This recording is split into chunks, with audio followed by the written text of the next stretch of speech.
Imaginez un journaliste français condamné à 7 ans de prison en Algérie, et que son sort dépende d'une grâce présidentielle.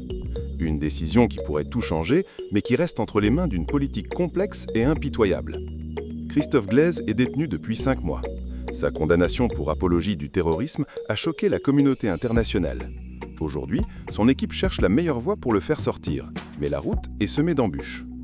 Le premier chemin serait le pourvoi en cassation. Il doit être déposé rapidement, dans les 8 jours suivant la peine.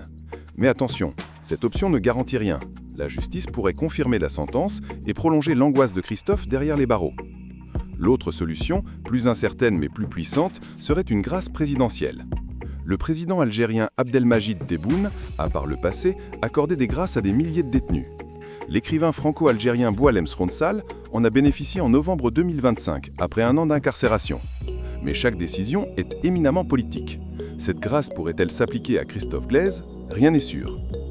Avant de continuer, petite pause rapide. Ce n'est pas normal, tout le monde oublie. Mais si ce genre de contenu t'intéresse vraiment, prends juste 2 secondes pour t'abonner et activer la cloche pour ne rien rater de mes prochaines vidéos. Merci, t'es génial.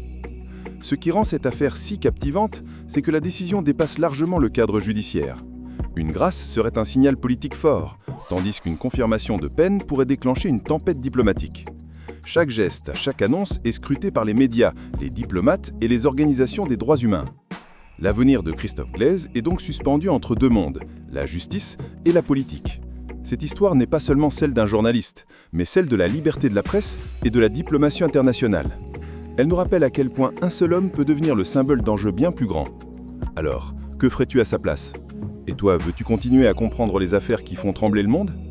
Si tu veux rester informé et ne rien manquer de nos enquêtes les plus captivantes, abonne-toi maintenant, active la cloche et rejoins la communauté. Ensemble, on va suivre l'actualité qui compte jusqu'au bout.